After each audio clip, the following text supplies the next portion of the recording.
Good morning, students. Welcome to the English classes of Martin Children Academy. This is English class for class 7th, and today we will discuss about chapter 6. The machine stops. So let's start. Firstly, try to understand about some facts related with this story. ये story जो है एक ऐसी time period को दिखा रही है जब पृथ्वी पे, ये कहें कि अर्थ पे जो है बिल्कुल भी भूमि ना बची हो, यानी लोग जो है ज़मीन के ऊपरी सतह पे नहीं बल्कि अंडरग्राउंड हाउसेस में रह रहे हों। क्योंकि पृथ्वी की ऊपरी सतह पे घर वगैरह के लिए जगह ही ना हो, ऐसे समय में लोग जो हैं वो अंडरग्राउंड जीवन में जी रहे हों, तब किस तरह का लाइफ स्टाइल होगा, मैकेनिकल यूजेस से भरा हुआ, ये सारी चीज़ें इमेजिन की गई हैं इसमें। So let's start the story. Imagine if you can, यानी इमेजिन यानी कल्पना करिए, इफ़ यू कैन अगर आप कर सकते हैं, स्मॉल रूम एक छोटा सा कमरा, हेक्सागोनल इन शेप जो कि हेक्सागोनल हो शेप में, like the cell of a bee जैसे कि बी का एक सेल होता है।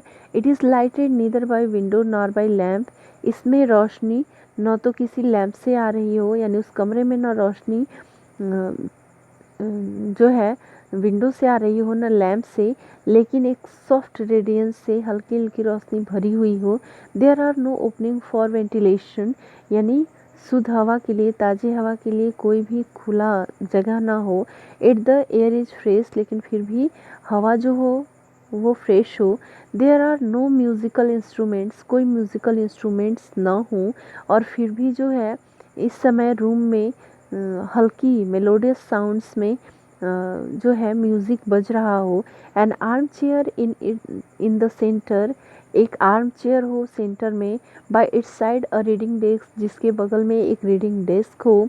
That is all the furniture, ये इस तरह के फर्नीचर हों। And in the arm chair, और आर्म चेयर में there sits a swaddled lamp of flesh, a woman about 5 feet high with a face as white as a fungus, और उस arm chair में एक कपड़ों में लिपटी हुई, यानी ऊपर से नीचे तक कपड़ों में लिपटी हुई एक विमेन जो है, जो लगभग 5 feet ऊंची है, और उसका चेहरा इतना सफ़ेद है जितना कि फंगस बैठी हुई है।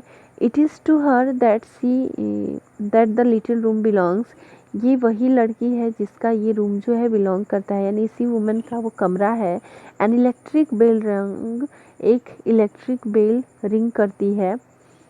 The women touched a switch and the music was silent, women जो है वो एक स्विच को टच करती है और म्यूजिक बंद हो जाता है। I suppose I must see who it is, मुझे लगता है मुझे देखना चाहिए कि कौन है। सी थॉट, उसने सोचा।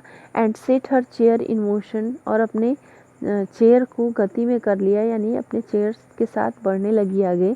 The chair like the music was worked by machinery and it rolled her to the other side of room where the bell still rang importunately, यानी इस तरह से मशीनरी वे में वो चेयर जो है उसे लेकर के आगे बढ़ती है, और वो उस कमरे के उस जगह पे जाती है जहाँ से रिंग बजने की आवाज़ आती है।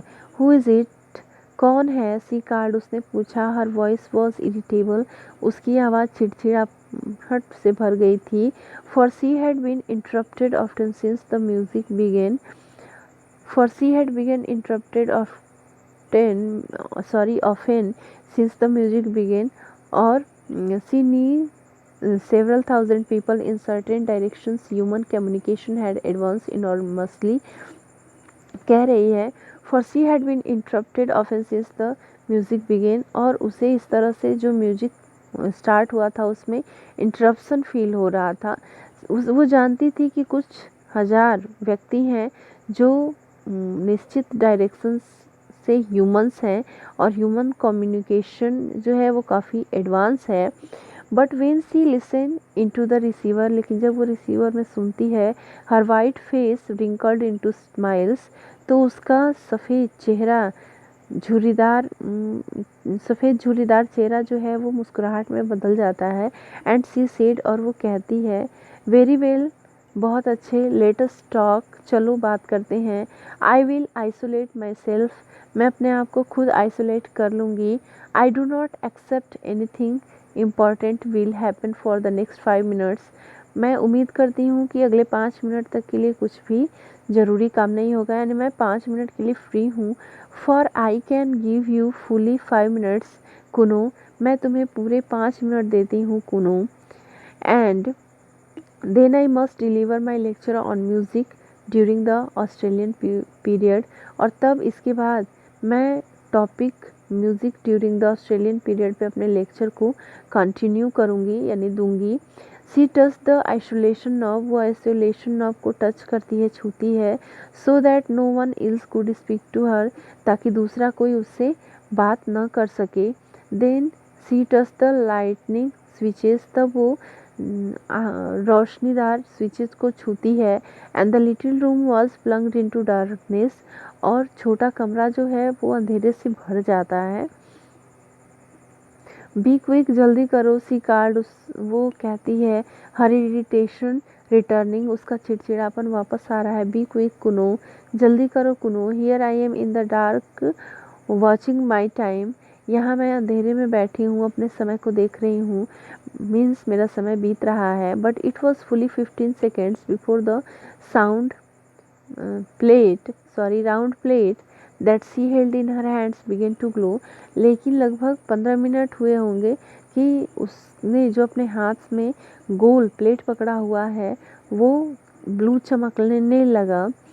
अ फेंट blue light shot across it, एक पतली सी नीली रेखा जो है वो इस पे से होके गुजरी। डार्कनिंग टू पर्पल, और वो पर्पल में होने लगी। And presently she could see the image of her son, और अब वो अपने बेटे का चेहरा देख सकती थी। Who lived on the other side of the earth, जो पृथ्वी के दूसरी तरफ रहता है। And she could see her and he could see her, और वो देख सकता है अपनी माँ को। In this way, now we should stop this video here, and in our next video we will discuss about the rest part of this chapter. So bye everyone, have a peaceful day.